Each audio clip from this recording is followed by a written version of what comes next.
आज हम लोग एक ऐसे सब्जेक्ट के पेपर के बारे में बात करने वाले हैं जिसमें कि हर एक स्टूडेंट का एग्जाम में जाकर के मोय मोय हो जाता है भाई, कुछ भी याद ही नहीं रहता। क्योंकि आज ये जो सब्जेक्ट है ना हमारा, ये है सोशल साइंस। भाई इसको अच्छे अच्छे याद नहीं रख पाते क्योंकि इसके अंदर सभी के मोय मोय मोमेंट्स हैं। अब नेशनलिज्म इन इंडिया के अंदर क्या है कि गांधी जी ने किस तरीके से ब्रिटिशर्स का मोय मोय करके इंडिया से भगा दिया था, क्योंकि अब बस मोय मोय चल रहा है, तो इसी से तुम लोग याद रखोगे। तो भाई सब आज हम लोग करने वाले हैं सोशल साइंस के प्री बोर्ड्स का पेपर डिस्कशन करेंगे, जो कि सीबीएसई का ऑफिशियल पेपर है। और उसी के साथ में मैं आपको बोल रहा हूं कि 80% चांसेस हैं कि आपके एग्जाम के अंदर यही पेपर आ जाएगा। और अगर पेपर नहीं आएगा तो भाई साहब उसके अंदर ये क्वेश्चंस आ जाएंगे। 50 से 60% यही क्वेश्चंस रहने वाले हैं, क्योंकि यह है सीबीएसई का ऑफिशियल पेपर। अब जल्दी से इस वीडियो को अपने सारे के सारे स्कूल ग्रुप्स के अंदर शेयर कर दो ताकि ज्यादा से ज्यादा स्टूडेंट तक पहुंच पाए। और अब हम लोग पेपर को डिस्कशन स्टार्ट करते, क्योंकि आप लोग को पता ही नहीं कि पेपर कैसा आएगा, तो फुल सिलेबस का रिवीजन भी हो जाएगा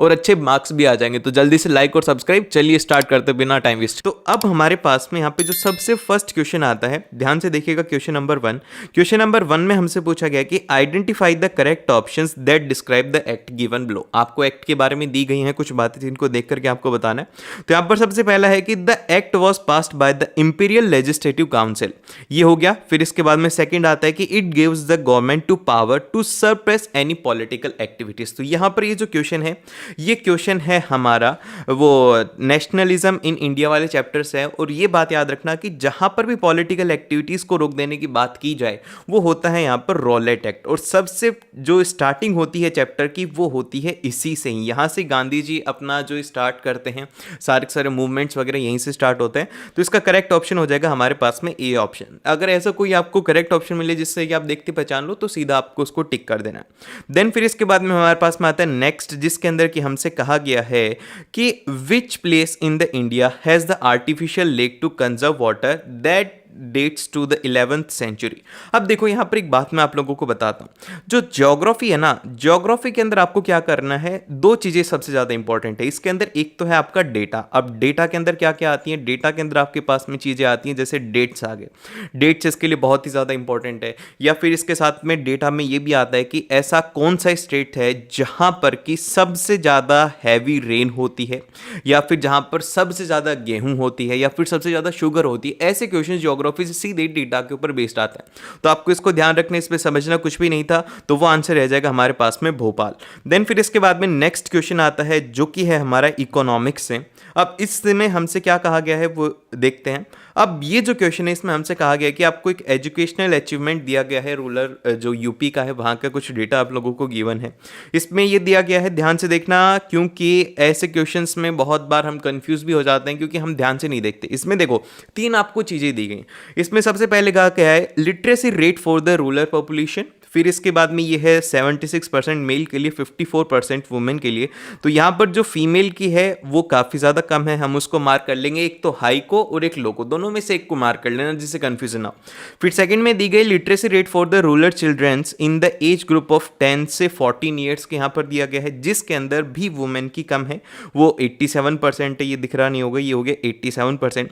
फिर उसके बाद में कहा गया कि percentage of a rural childrens age 10 से 14 अटेंडिंग द स्कूल। अब कितने बच्चे हैं जो कि अटेंड कर रहे हैं, जिसमें फीमेल की कम है, तो हर एक के अंदर फीमेल की यहाँ पे कम है। तो हम बोल सकते हैं कि यहाँ पर जो फीमेल है उनकी लिटरेसी रेट कम है। तो यहाँ पर दिया गया है कि as per the above data the least percent of the literacy rate in the rural population, जो कि हमसे पूछा गया सिर्फ और सिर्फ लिस्ट। तो यहाँ पे देखो, आप देखो कि चिल्ड्रन के अंदर अगर पूछा जाता, सेकंड लिस्ट के अंदर आते चिल्ड्रन, और सबसे ज़्यादा जो आती वो आती मैन की। तो यहाँ सबसे ज़्यादा मैन की नहीं आती, ध्यान से, ये मैंने गलत बोला। सबसे ज़्यादा जो यहाँ पर आती वो आती 10 से 14 ईयर्स के जो मेल हैं चिल्ड्रन, उनकी ज़्यादा आती। सबसे ज़्यादा लिटरेसी रेट उन्हीं की थी। और इसी के साथ में पूछा जाता है कि जो कि स्कूल जा रहे हैं उनकी, तो उस केस के अंदर भी मेल की आती।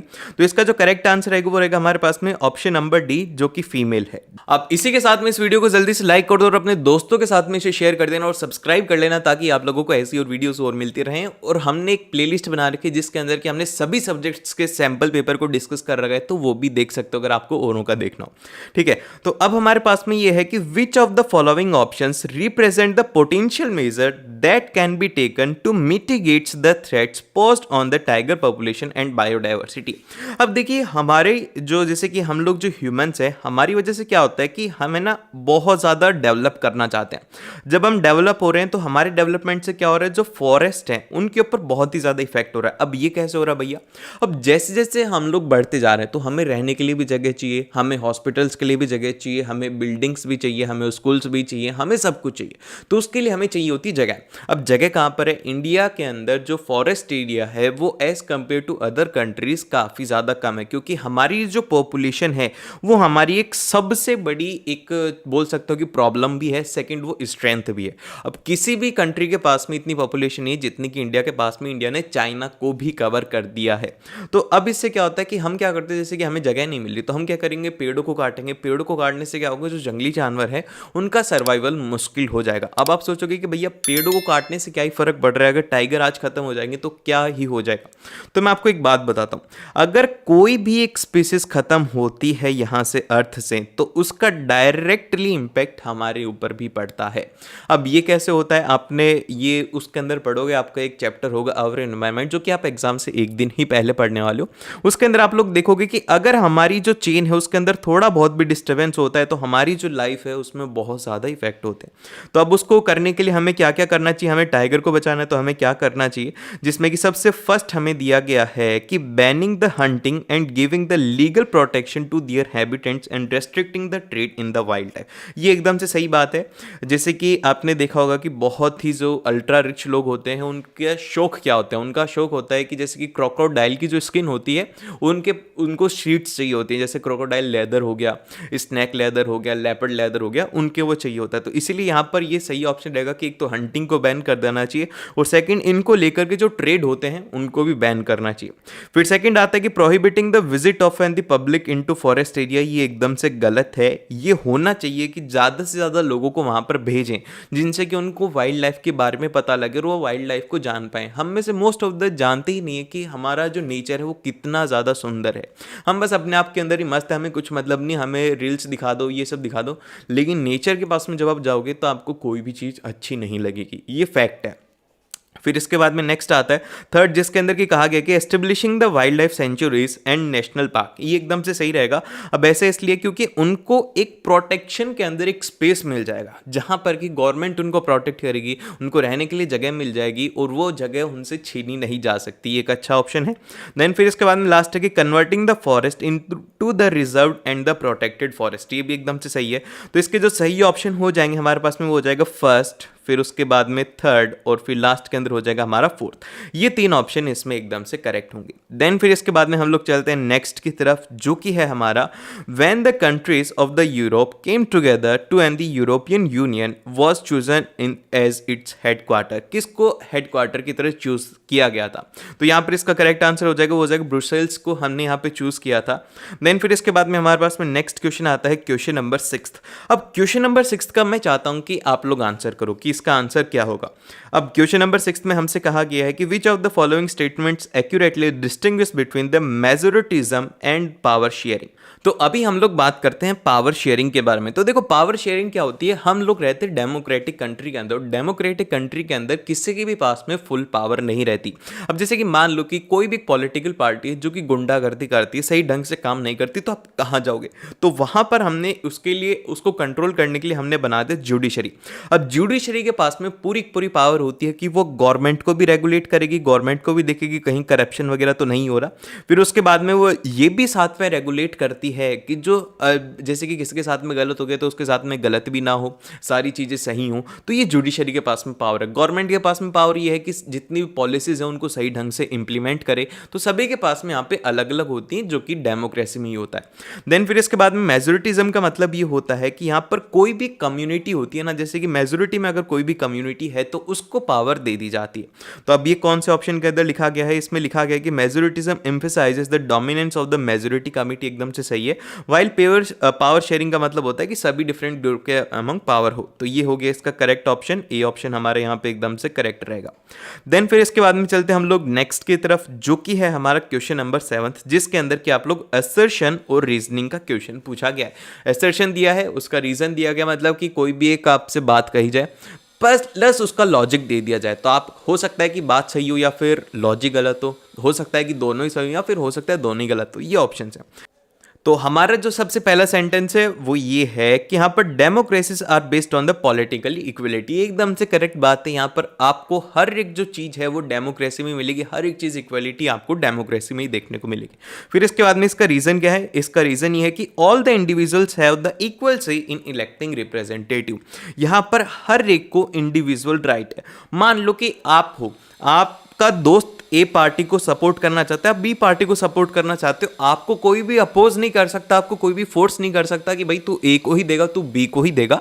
तो ये यहाँ पर हर एक को इक्वल राइट होता है। तो यहाँ पर दोनों ही बातें सही होगी, तो यहाँ पर भी हमारा ऑप्शन नंबर ए एकदम से करेक्ट हो गया। अब इसके बाद में आता है हमारे पास में क्वेश्चन नंबर 8, जिसमें हमसे कहा गया कि Rahul has a sack of cotton, मतलब कि कॉटन का उसके पास में खेत है, उसके पास में भंडार है, and he is in need of a wheat, and Anshul has a sack of wheat and is in need of a cotton. Under this situation both will be able to exchange their goods. अब जैसे कि एक ऐसी condition जहां पर कि दो लोग आपस में एक्सचेंज कर लें, तो इसे हम लोग बोलते हैं डबल कोइंसिडेंस ऑफ वांट, कि भैया दोनों को एक दूसरे की जरूरत है तो वो आपस में एक्सचेंज कर सकते हैं। लेकिन in absence of the coincidence that they want, जैसे कि अब मान लो कि उनको नहीं चाहिए होता, तो उसके अंदर हम लोग क्या कर सकते हैं, वो क्या एक्सचेंज कर पाएंगे, नहीं कर पाएंगे। तो इसमें कैसे कर सकते हैं, तो यहां पर जब कभी भी आप देखो, अब आपको क्या चाहिए, आपको मान लो कि एक बहुत ही बेहतरीन एग्जांपल लेते हैं, वो लेते हैं पेन का। आपको पेन चाहिए और आपके पास में नहीं है, आपके पास में आपको बस पेन चाहिए और सामने वाले को कुछ भी नहीं चाहिए, तो आप क्या करते हो, सीधा से पैसा ले जा करके देते हो, वो एक्सचेंज कर देता है। तो अब देखो, आपका जो आपको ड्राइंग करनी है और आपके दोस्त को लिखना है, तो यहाँ पर क्या होगा, आप दोनों का कोइंसिडेंस हो गया कि भैया दोनों का काम निकल जाए, तो आप दोनों आपस में एक्सचेंज कर लोगे। वो होता है डबल कोइंसिडेंस ऑफ वांट। अब वहीं पर ही एक के पास में नहीं है, तो आप मनी से उसको खरीद सकते हो। तो इसका जो करेक्ट ऑप्शन रहेगा एकदम से गलत है, एक्सचेंज। इसका ऑप्शन जो है वो है हमारे पास में ऑप्शन नंबर डी। देन फिर इसके बाद में हम लोग चलते हैं नेक्स्ट क्वेश्चन नंबर 9 की तरफ, जिसमें हमसे कहा गया है कि you are a citizen of a country that has a democratic form of government and you want to ensure that the system of and the power sharing in your country is effective and that no branch of the government has an absolute power. Which one of the following measures would be the best to this goal. ठीक है, अब देखिए यहाँ पर क्या है कि power के बारे में यहाँ पे बात करी गई है। तो यहाँ पे हमें क्या याद रखना है, हमें यहाँ पे याद रखना है कि हमारी जो पावर है वो हर एक के अंदर अलग अलग डिस्ट्रीब्यूटेड होती है। तो ऑप्शंस क्या हैं, उसमें कहा गया कि all the power concentrated in the hands of legislature, एकदम से गलत है, ये नहीं होता है। हर एक के पास में, जुडिशरी के भी पास में पावर होती है, एग्जीक्यूटिव के पास में भी पावर होती है और लेजिस्लेटिव के पास में भी पावर होती है। तो यहाँ पर जो करेक्ट ऑप्शन रहेगा हमारा वो रहने वाला है option number C. Power sharing is मतलब power is separated among the legislative, executive, judiciary branches and with each branches having its own responsibilities and power. हर एक ब्रांच के पास में उनकी खुद की रिस्पॉन्सिबिलिटीज होती हैं, खुद की पावर होती है जो कि वो यूज करते हैं। तो इसका करेक्ट ऑप्शन रहेगा ऑप्शन नंबर सी। देन फिर इसके बाद में क्वेश्चन नंबर 10 जो कि है आप लोगों का यहां पर एक आइडेंटिफाई द पिक्चर वाला क्वेश्चन है। तो ये क्या करना है, कमेंट करके बताना है कि 10th वाले का आंसर ए होगा, बी होगा, सी होगा, डी होगा। जो भी करेक्ट देगा उसे मेरी तरफ से दिल, पक्की बात है, मैं मेरा दिल तुम्हें देने वाला। ठीक है, देन फिर इसके बाद में अभी हम लोग चलते हैं। अब इसके बाद में आता है क्वेश्चन नंबर 11। क्वेश्चन नंबर 11 में हमसे कहा गया है कि elevate the impact of opening foreign trades on the global economy by identifying the appropriate statement among the following options. आपको यहाँ पर कुछ ऑप्शंस दिए गए हैं, उससे रिलेटेड हमसे क्वेश्चन पूछा गया है। इसमें सबसे जो फर्स्ट है वो यहाँ पर कहा गया है कि the choice of goods in market increases. अब देखिए, जैसे कि इंडिया है, अब इंडिया के अंदर अगर आप देखोगे तो आपको कोई भी, जैसे कि फॉर एग्जांपल के लिए हम लोग फ़ोन के ब्रांड्स ले लेते हैं। अब इंडिया के अंदर कोई भी ऐसा मेजर फ़ोन ब्रांड नहीं है जो कि अच्छे फ़ोन्स बनाता हो। अब जैसे कि सबसे हाईएस्ट जो फ़ोन सेल होते हैं वो होते हैं एप्पल का, फिर उसके बाद में होते हैं सैमसंग के। तो अब ये फ़ोन है, ये सारे के सारे इंटरनेशनल फ़ोन है। तो इनके आने से क्या होता है कि हमारे मार्केट के अंदर नंबर ऑफ चॉइसेस हमारे पास में इंक्रीज हो जाती हैं। अब इसके बाद में आता है हमारे पास में इसका सेकंड सेंटेंस, जिसके अंदर की कहा गया कि producers from two countries closely compete against each other despite the distance between their location. एकदम से सही बात है कि जैसे कि मान लीजिए कि इंडिया के अंदर है कोई भी हमारा प्रोडक्ट है, अब उसको अगर जैसे कि इंडिया के अंदर और कोई भी ब्रांड नहीं होगा ना, तो उनके अंदर कोई भी कंपटीशन की भावना नहीं होगी और हमें बेकार प्रोडक्ट मिलेगा। लेकिन वहीं पर अगर इंटरनेशनल ब्रांड आएगा तो हो सकता है कि उनके बीच में कंपटीशन हो, जिससे कि वो एक दूसरे के साथ में कॉम्पीट कर पाए, जो कि एक बहुत ही अच्छी बात है। देन फिर इसके बाद में थर्ड ऑप्शन है, जिसके अंदर कि हमसे कहा गया कि foreign trades does result in connecting the market और integration of the market in the different countries. एकदम से सही बात है कि आप लोगों को नई चॉइसेस मिलते हैं, नए मार्केट्स मिलते हैं, जिससे कि आपका रेवेन्यू भी इंक्रीज होता है। देन फिर इसके बाद में लास्ट है कि the quality of product is always good. ये एकदम से गलत बात है, ये यहाँ पर सही नहीं है, क्योंकि हर बार ऐसा नहीं होता। क्योंकि मान लीजिए कि कोई चाइनीज अगर कंपनी आ जाती है जो कि सिर्फ और सिर्फ काम चलाओ प्रोडक्ट बनाती है, तो उनका क्या ही लेना देना।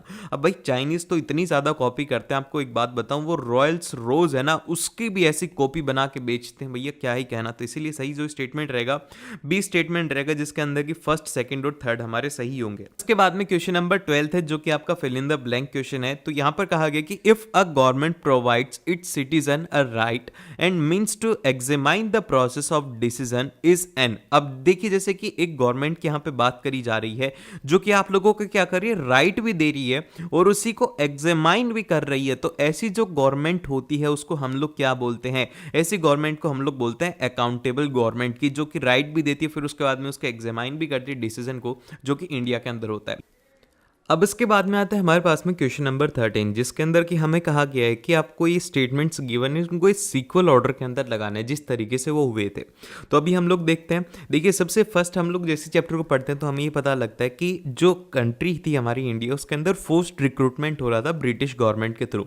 तो सबसे पहला इंसिडेंट यहाँ पर क्या होता है, वो होता है फोर्स्ड रिक्रूटमेंट। तो सेकंड स्टेटमेंट इसका सही हुआ। देन फिर इसके बाद में नेक्स्ट आता है कि नेक्स्ट कौन सा स्टेटमेंट रहेगा। तो देखो बी वाला ऑप्शन तो हमें मिल गया। अब इसके बाद में एकदम से यही एकदम से सही हो गया, तो बी ऑप्शन तो करेक्ट है। लेकिन अब हम लोग देखते हैं कि और क्या क्या है। तो इसके अंदर सेकंड स्टेटमेंट इसका ये है कि सेकंड मतलब आंसर है कि फर्स्ट वाला होना चाहिए। तो यहाँ पर ये है कि general Dyer open fire at the large crowd gathered in the enclosed ground of in the Jallianwala Bagh, जो कि एकदम से सही स्टेटमेंट है।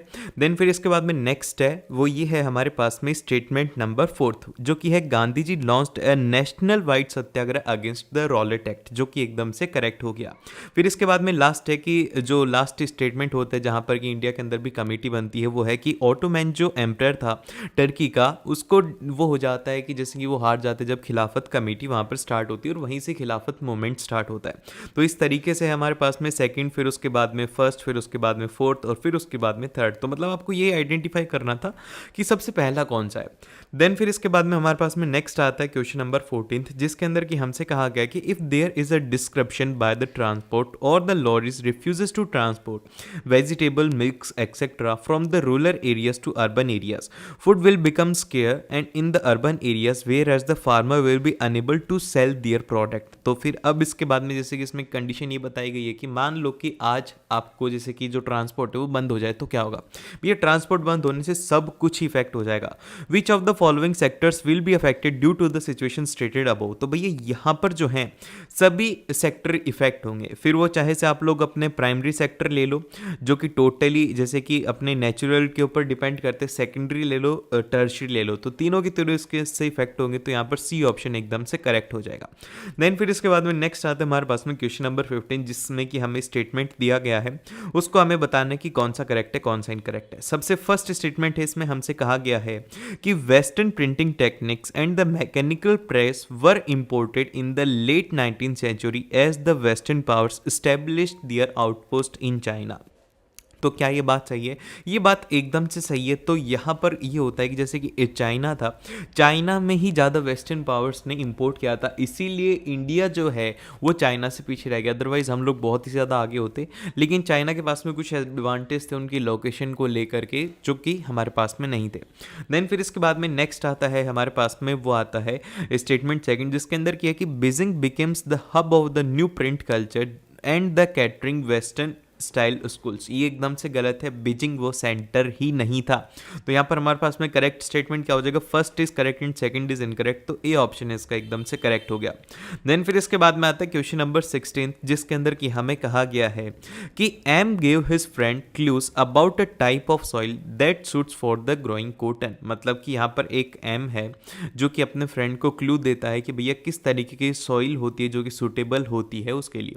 Then which of the following clues provided by M would be the most identifying the type of clue. मतलब कि भैया आपको क्लू निकालना है कि ऐसा उसने कौन सा क्लू दिया होगा जिससे कि वो आसानी से आइडेंटिफाई कर पाए। तो यहाँ पर सबसे फर्स्ट क्लू में हमसे कहा गया कि it is well known for its, तो हमारा जो फर्स्ट क्लू है वो ये है कि it is well known for the capacity of to hold moisture. तो यहाँ पर ये हमारा एकदम से सही होगा क्योंकि कॉटन जो होता है ना, इसको मॉइस्चर की बहुत ही ज़्यादा ज़रूरत होती है। तो यहाँ पर हमारा फर्स्ट वाला एकदम से सही रहेगा। और इसके अलावा अब इसके बाद में आता है हमारे पास में क्वेश्चन नंबर 17, जो कि हमारे एक fill in the blank question है। इसमें कहा गया कि the emergence of is directly connected to the rise of political party.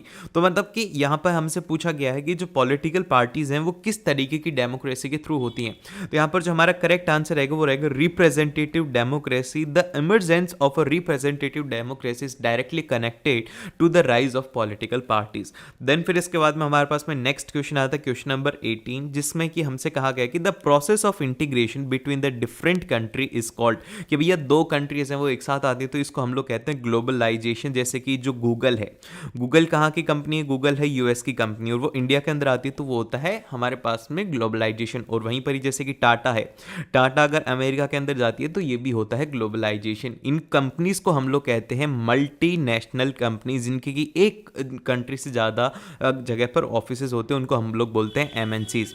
इसके बाद में आता है क्वेश्चन नंबर 19, जिसमें कि हमसे कहा गया है कि which of the following statement is correct keeping the requirement of a formation of a government, कि भैया कौन सी चीज़ें जो कि हमें गवर्नमेंट के फॉर्मेशन में याद रखनी चाहिए। तो यहाँ पर सबसे फर्स्ट है कि it is possible for the independent candidate to form a government. एकदम से गलत बात है। अगर ऐसा होगा कि एक ही आदमी के पास में पावर है तो वो राजाओं वाला जो शासन था वही शासन फिर से आ जाएगा। फिर इसके बाद में सेकंड स्टेटमेंट है जिसमें कहा गया कि government formation is exclusive reserve for the political parties. ये भी नहीं होना चाहिए, क्योंकि अगर पॉलिटिकल पार्टीज के पास में ही पावर रहेगी तो फिर उनके ऊपर कंट्रोल किसी का भी नहीं रहेगा और वो अपने मन से कोई भी एक्टिविटीज वो कर सकते हैं। फिर इसके बाद में आता है स्टेटमेंट नंबर 3, जिसमें कि कहा गया है कि the formation of a government is limited to the only elected political parties. नहीं भाई, यहां पर जो पार्टीज इलेक्ट होती हैं उनका भी होता है, और जो पार्टी नहीं होती है इलेक्ट वो भी यहां पर गवर्नमेंट से क्वेश्चंस कर सकती हैं डेमोक्रेसी के अंदर और गवर्नमेंट के फॉर्मेशन में। फिर इसके बाद में नेक्स्ट स्टेटमेंट आता है, वो आता है हमारे पास में कि government can only be formed by the political parties that are elected and hold on majority. ये एकदम से सही बात है, क्योंकि जो पॉलिटिकल पार्टीज जीतती हैं और जिनके पास में मेजोरिटी होती है वही यहाँ पर गवर्नमेंट को फॉर्म करती हैं। जैसे कि अभी बीजेपी है, अब नेक्स्ट ईयर इलेक्शन होने वाले हैं तो उसके अंदर जो भी पार्टीज रहेंगी, वैसे तो पार्टीज आप लोगों को पता ही कि कौन रहेगी, तो उनके अकॉर्डिंग ही यहाँ पर गवर्नमेंट फॉर्म होती है। तो यहाँ पर डी स्टेटमेंट हमारा आंसर सही होगा, डी वाला। फिर इसके बाद में आता है क्वेश्चन नंबर 20, जिसके अंदर कि हमें दो स्टेटमेंट दिए गए हैं असर्शन और रीजनिंग की तरह आपको इनके आंसर देना है। तो यहाँ पर असर्शन इसका ये है कि India is a country with a multi party system. ये एकदम से सही बात है भैया, हमारी जो इंडिया है उसके अंदर मल्टी पार्टी सेटअप है, तो ये एकदम से करेक्ट हो गया, ए हमारे पास में सही है। देन अब इसके बाद में इसका रीजन यहां पर दिया गया है कि the multi party system often appears to be a very messy and any leads to the political instability. ये बात तो सही है, लेकिन ये इसका एक्सप्लेनेशन नहीं है, ये इसका एक्सप्लेनेशन नहीं है। तो यहाँ पे हमारा जो आंसर रहेगा वो रहेगा यहाँ पे क्वेश्चन मतलब कि ऑप्शन नंबर बी, जो कि एकदम से करेक्ट होगा। देन फिर इसके बाद में हमारे पास में very short answer type question रहने वाले हैं, इनको आपको बस 2 लाइनों के अंदर इन्हें खत्म करना है। तो अब हमारा सबसे फर्स्ट क्वेश्चन है कि study the map thoroughly and mention the languages that are dominant present in Belgium. कि भैया बेल्जियम में कौन सी लैंग्वेज थी। तो आपको 2 नंबर का क्वेश्चन है, ज़्यादा कुछ भी नहीं लिखना, सीधा आपको लिखना डच एंड फ्रेंच, आपको 2 नंबर मिल जाएंगे। देन फिर इसके बाद में नेक्स्ट हमारे पास में क्वेश्चन आता है इसी का, जो कि विजुअली इंपेयर्ड है उनके लिए यहाँ पर दिया गया है। फिर इसके बाद में आता है क्वेश्चन नंबर 22, जिसके अंदर कि हमसे कहा गया कि the most powerful weapon of Spanish conquer was not a conventional military nuclear weapon at all, justify the above statement by giving 2 reasons. आपको कोई भी 2 रीजन देने हैं। एक बात और याद रखना, एसएसटी के अंदर अगर आपको ज़्यादा स्कोर करना है तो जो क्वेश्चन में ये गिवन है इसको सबसे पहले यहाँ से कॉपी करके पेस्ट कर दो, फिर उसके बाद में आपको इसे लिख देना है। तो अब यहाँ पर हमारे पास में क्या क्या ऑप्शन रहेंगे, तो इसके अंदर कहा गया कि तो हमारा जो सबसे फर्स्ट है, इसके पीछे के रीजंस क्या थे। सबसे पहला रीजन इसका ये है कि they use germs like small pox which spread deep into the continent before any European could reach. तो यहाँ पर ये करते थे। देन फिर इसके बाद में सेकंड है कि American original inhabitant and no immunity against these diseases that came from Europe. और अमेरिकन के जो ओरिजिनल इनहेबिटेंट्स थे उनके पास में इस जो डिजीज थी से लड़ने का कोई भी रास्ता नहीं था। फिर तो अभी ऐसी कुछ चीजें थी जो कि एक कंट्री से दूसरी कंट्री पर गई थी, जिस तरीके से जैसे कि जो कहा जाता है कि noodles travelled from the west from China to become spaghetti. जैसे कि क्या होता है कि कुछ जगह के जो नाम है वो अलग अलग हो जाते हैं लेकिन डिशेस एकदम से सेम रहती हैं।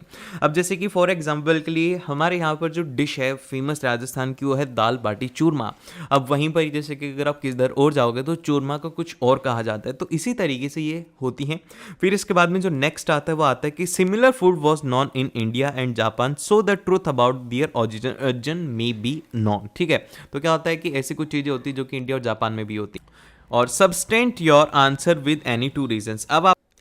अब इसमें ना हमें ना इस आदमी से कोई भी मतलब नहीं। सिंपल सा हमसे क्वेश्चन में ये पूछा गया कि आप ये बताओ कि तमिलनाडु के अंदर आप क्या उगाओगे, गेहूं उगाओगे या फिर आप लोग चाय पत्ती उगाओगे। तो यहाँ पर इसका आंसर रहेगा कि भैया टी। अब टी क्यों रहेगा, क्योंकि वहाँ की जो सॉइल और क्लाइमेटिक कंडीशन है वो इसी को ही अलाउ करती है। जैसे कि जो टी प्लांट है वो कहाँ पर ग्रो होता है, grow well in tropical and सब ट्रॉपिकल क्लाइमेट। और उसी के साथ में जैसे कि यहाँ पर क्या होता है कि तमिलनाडु के अंदर frequent showers evenly distributed over the year ensures the continuous growth of the tender leaves. और उसी के साथ में जैसे कि बारिश वगैरह वहां पर कंटिन्यू रहती है तो वहां पर आसानी से यहाँ पर जो है वो हमारी चाय अच्छे से उग सकती है। देन अब इसके बाद में आते हैं हमारे पास में क्वेश्चन नंबर 24, जो कि सबसे ज्यादा पूछे जाने वाला क्वेश्चन और हो सकता है कि इस बार भी आ जाए। क्वेश्चन नंबर 24 के अंदर हमसे कहा गया है कि mention any 2 reasons to state that the India is a federal country. हमारी इंडिया फेडरल कंट्री क्यों है, तो उसका सबसे पहला रीजन है कि यहाँ पर डिवीजन ऑफ पावर है। और यहाँ पे आपको क्या करना है, एक बात ध्यान से रखना कि आपको इसमें सिर्फ और सिर्फ एक मेन पॉइंट लिखना और उसके रिगार्डिंग आप आगे थ्योरी में कुछ भी लिखिए। फिर सेकंड है कि यहाँ पर हमारे पास में इंडिपेंडेंट जुडिशरी है जो कि हर एक चीज को यहाँ पर रेगुलेट करती है। हमारे पास में रिप्रेजेंटेशन ऑफ स्टेट्स है, हमारे पास में स्टेट को रिप्रेजेंट करने के लिए गवर्नमेंट्स हैं, उनके लिए हमारे पास में सीएम्स हैं। हर एक लेवल के ऊपर इंडिया के अंदर पावर डिस्ट्रीब्यूटेड है। अब ये है हमारे सेक्शन सी के क्वेश्चंस जो कि बहुत ही ज्यादा इंपॉर्टेंट होते हैं और इन्हीं में ही हम लोग सबसे ज्यादा स्कोर कर सकते हैं और इन्हीं में स्कोर करने सबसे ज्यादा इजी होता है। अब मैं आपको बताता हूं। अब देखिए जैसे कि आप लोग इनके आंसर्स देखोगे तो आपको इनके आंसर के ऊपर फोकस नहीं करना है, आपको फोकस करना है यहाँ पे कीवर्ड्स के ऊपर और आप अपना आंसर खुद से बना करके लिखेगा, वो मैं आपको सिखा दूंगा। तो यहाँ पर सबसे फर्स्ट हमारे पास में जो क्वेश्चन है इसमें हमसे कहा गया कि provide the evidence to support the claim that the print culture had a significant impact on the social lives of women in India. कि भैया जब प्रिंट कल्चर आया था तो उससे किस तरीके से वुमेन का रिफॉर्मेशन यहाँ पर इंडिया में हुआ था। तो अभी हम लोग अगर बात करें तो यहाँ पर सबसे पहले है कि जो the rise of print culture in India during the 19th century played a crucial role, क्योंकि बहुत सारी चीजें इससे होती थी। अब क्यों हुआ था, क्योंकि यहाँ पर the printing press allows the women to access the information, knowledge and ideas that were previously inaccessible to them. कि भैया उनके पास में वो इंफॉर्मेशन भी जाने लगी जो कि उनके पास में पहले नहीं जाती थी, जिससे कि वो थोड़ी एजुकेट होने लग गई, वो थोड़ी ज़्यादा समझने लग गई, जिनसे कि उनकी काफ़ी ज़्यादा डेवलपमेंट हुआ। देन फिर इसके बाद में नेक्स्ट आता है कि अब जैसे कि ये सब जो एजुकेशन होती है तो वहाँ पर क्या होता है कि कुछ लिबरल हस्बैंड्स थे, फादर्स थे, उन्होंने अपनी जो जैसे कि बेटियाँ थी, अपनी पत्नियाँ थी, उनको एजुकेट करने लग गए अपने घर के ऊपर या फिर स्कूल्स में उनको सेंड करने लग गए जब ये प्रिंट कल्चर आया था। अब उसी के साथ में जैसे कि अब आप यहाँ पर ध्यान रखो वो ये है एग्जाम्पल का, ठीक है। आप एग्जाम्पल इसके अंदर बहुत ही अच्छा दे सकते हो। वो यहाँ पर एग्जाम्पल दिया गया है कि इन ईस्ट बंगाल राशुंदरी देवी एक यंग मैरिड गर्ल थी जो कि बहुत ही ज्यादा एक ऑर्थोडॉक्स थी और उसी के साथ में उन्होंने क्या करा कि सीक्रेटली अपने किचन के अंदर पढ़ के उन्होंने अपनी खुद की एक ऑटोबायोग्राफी लिखी थी जो कि 1876 के अंदर पब्लिश हुई थी, जो कि एक फुल लेंथ ऑटोबायोग्राफी थी, जो कि एक बहुत ही ज्यादा अच्छी बात है। अब इसी तरीके के आपको इसके अंदर 3 एग्जाम्पल्स देखने को मिलेंगे, तो आप इनका स्क्रीनशॉट ले लो और इनको स्टडी कर लो। इनको आप अपने रॉन्ग आंसर में भी इंक्लूड कर सकते हो। देन फिर इसके बाद में हमारे पास में क्वेश्चन नंबर 26 आता है। क्वेश्चन नंबर 26 में हमसे कहा गया है कि a worker in a urban area who has been working in a small country was not paid his wages properly and he forced to work extra hours under the poor working conditions। कि भैया वो उसके साथ में क्या होता है, अत्याचार हो रहा है, उसको ज़्यादा काम करवाया जा रहा है, उसको कोई भी ज़्यादा सैलरी नहीं दी जा रही, उसकी सैलरी काट ली जा रही है और एक्स्ट्रा काम करने का उसको कोई भी पैसा नहीं दिया जा रहा। और उसी के साथ में यहाँ पर नो जॉब सिक्योरिटी है। Recently he has lost his job and was founding selling electrical items in a push cart. और उसी के साथ में अब उसकी जॉब भी चली गई तो उसके पास में अब कुछ भी नहीं है। अब आपको क्या करना है, analyse the role of government in protecting the workers working in unorganised sector की अनऑर्गेनाइज सेक्टर के अंदर क्या क्या गवर्नमेंट कर सकती है। तो यहाँ पे हम लोग इसका आंसर इस तरीके से लिखेंगे कि the small factories must be registered to the government and have to follow its rules and regulation which are given in the various laws such as factory act, minimum wages act और payments of gratitude act, jobs and establishment act. ये सारे के सारे act जब भी आप लिखो तो इनके नीचे इस तरीके से आपको अंडरलाइन कर देनी है, ठीक है, जिससे कि आप इसे अच्छे से समझ पाए। देन फिर इसके बाद में जो नेक्स्ट पॉइंट है हमारे पास में वो इसका ये रहेगा कि the government can provide the loan to help unemployed educated youth to start their own business, जो कि हो नहीं सकता। मैक्सिमम केसेस के अंदर ऐसा नहीं होता क्योंकि यूथ आज का क्या है, वो बहुत ही ज्यादा आलसी है। उसको क्या करना है, सिर्फ और सिर्फ रील्स देखनी है। रील्स देखने से सरकार भी उन्हें पैसा नहीं देती, इसलिए नहीं देती। फिर इसके बाद में नेक्स्ट हमारे पास में क्वेश्चन आता है, वो आता है कि the worker are suppose to get medical benefits under the laws and the factory manager has to ensure the facilities like drinking water and a safe working condition. ये आपको इसमें लिखना है। बेसिक जब आप ऐसे क्वेश्चंस पढ़ोगी जब भी आपको ये सब चीजें अच्छे से समझ में आएगी।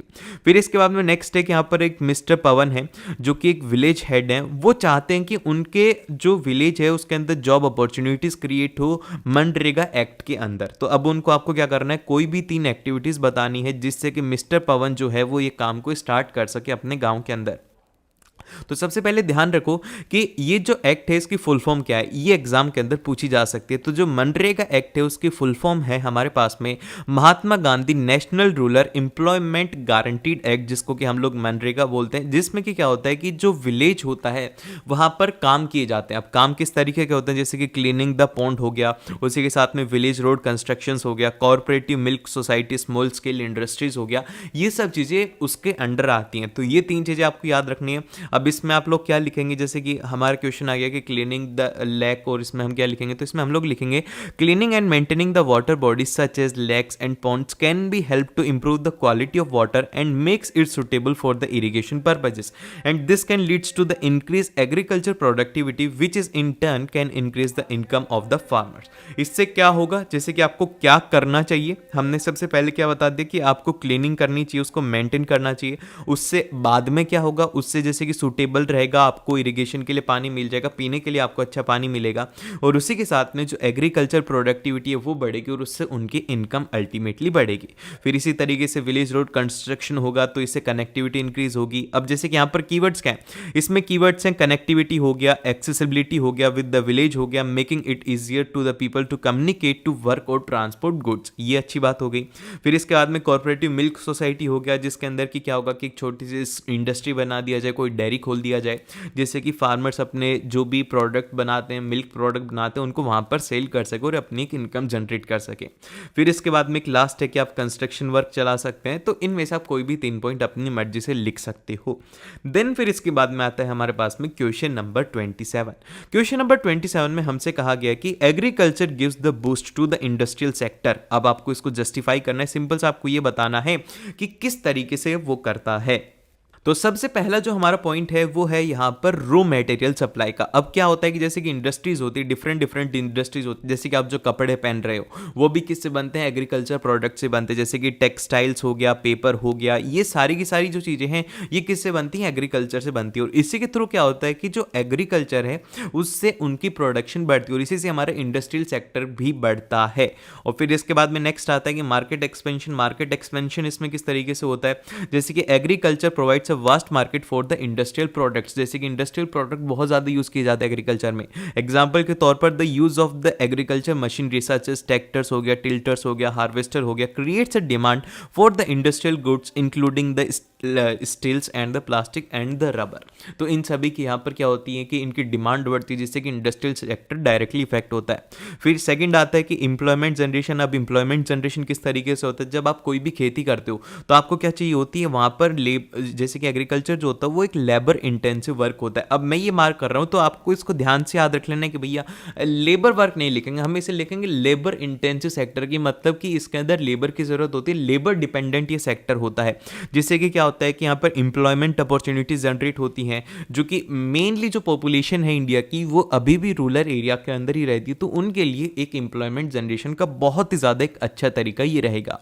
फिर इसके बाद में आता है क्वेश्चन नंबर 28, जिसमें कि हमसे कहा गया है कि the Indian constitution provides the 3 list to distributes the legislative power. कि भैया इंडियन कॉन्स्टिट्यूशन के पास में 3 लिस्ट होती हैं जो कि अपनी लेजिस्लेटिव पावर को डिस्ट्रीब्यूट करने के लिए। State any 2 subjects that are included in the union list in which the list subject education is included and why. आपको एजुकेशन के बारे में बताना और अपनी 3 लिस्टों के बारे में बताना है जो कि लेजिस्लेटिव पावर को डिस्ट्रीब्यूट करती हैं। तो अब हमारी जो लेजिस्लेटिव पावर है ना, आप अगर इसका आंसर लिखोगे तो इस तरीके से लिखेंगे, आप ध्यान रखना। सबसे पहला रहेगा कि the Indian constitution has the 3-fold distribution of the legislative power which contains the 3 list, जिसके अंदर कि आप ABC करके भी लिख सकते हो जिससे कि आपका आंसर बड़ा दिखे, जो कि रहेगा हमारे पास में the union list, state list और the concurrent list. And the subject that are included in the union list are those that are under the exclusive judiciary of an the union government. जो भी union government के under आते हैं उसको हम लोग रखते हैं यूनियन लिस्ट के अंदर, और बाकी के हम लोग रखते हैं जैसे कि कुछ सब्जेक्ट्स हो गए जो कि यूनियन लिस्ट के हैं, वो है हमारा डिफेंस ऑफ कंट्री हो गया, फॉरेन अफेयर्स रिलेशन हो गया, बैंकिंग हो गया, करेंसी हो गया, रेलवेज, ट्रांसपोर्ट, पोस्ट जैसे कि टेलीग्राफ हो गया। ये सब चीज़ें हमारी किसके अंदर आती है, यूनियन लिस्ट के अंदर। फिर इसके बाद में अगर हम लोग बात करें, हमारा जो सब्जेक्ट है वो है एजुकेशन। एजुकेशन क्या होता है कि एजुकेशन में जो है ये आता है हमारा कॉन्करेंट लिस्ट के अंदर। अब इसमें क्या होता है कि इसमें जो यूनियन गवर्नमेंट होती है और जो स्टेट गवर्नमेंट होती है, इनके पास में पावर होती है कि लॉज बना सकते हैं सब्जेक्ट के ऊपर, और आसानी से जो भी देश के हित में होगा उसको लेकर के यहाँ पर लॉज बनाए जा सकते हैं, जो कि स्टेट गवर्नमेंट भी फॉर्म कर सकती है, यूनियन गवर्नमेंट भी कर सकती है। फिर इसके बाद में क्वेश्चन नंबर 29 है जो कि आपका थोड़ा एनालिसिस वाला क्वेश्चन है। इसमें आपको एक टेबल ए दी गई है जिसके अंदर कि आपको जीडीपी का सेक्टर बताया गया कि मतलब कि सेक्टर के अंदर कितना शेयर है। फिर उसी के साथ में यहाँ पर एम्प्लॉयमेंट का बताया जा रहा है कि किस सेक्टर ने कितना ज़्यादा एम्प्लॉयमेंट यहाँ पे जनरेट किया। तो आपको यहाँ पर इस डेटा को देखना है और इस डेटा से देख करके आपको इसको लिखना है। अब यहाँ पर क्या है, इसमें आपसे क्वेश्चन में क्या पूछा गया है, इसमें क्वेश्चन ये पूछा गया है कि a remarkable fact that India is that while there has been a changes in the shares of the 3 sectors in GDP, similarly not taken the place in employment। why? कि भैया यहाँ पर जो है आप देखोगे कि GDP के अंदर तो अच्छी खासी ग्रोथ है, आप देखोगे टर्शरी के अंदर 50 से 68, 10 से 21, 40 से 11, ये इसमें कम है, लेकिन आप देखोगे कि एम्प्लॉयमेंट इनके अंदर इतनी ज़्यादा इंक्रीज नहीं हो रही। अब ऐसा क्यों है, तो अब इसके पीछे का हम लोग रीज़न देंगे, वो यहाँ पर ये आएगा। सबसे फर्स्ट जो रीजन है कि insufficient job creation in the secondary and the tertiary sector, कि इनके अंदर ज़्यादा जॉब क्रिएशन नहीं होता है। The primary reason is limited shift in the employment in the primary sector is the failure to generate the adequate number of the jobs in secondary and tertiary level. फिर इसके बाद में next आता है कि under employment in the agriculture sector, जैसे कि क्या होता है कि अब हमारा जो एग्रीकल्चर सेक्टर होता है वो अंडर एम्प्लॉयमेंट होता है। The primary sector particularly agriculture suffers from the under employment with the more peoples engaged in the farming than the necessary. अब यहाँ पर क्या होता है कि जो अंडर एम्प्लॉयमेंट का मतलब ये होता है कि लोगों को कम पैसा दिया जाएगा। कम पैसा इसलिए दिया जाता है क्योंकि बहुत सारे लोग ही फार्मिंग को करते हैं, जैसे कि लोग ज़्यादा होते हैं, उनकी डिमांड कम होती है, तो ऑटोमेटिकली वहाँ पर जो उनकी वेजेस होती है ना, जिसके ऊपर वो काम करते हैं, तो वो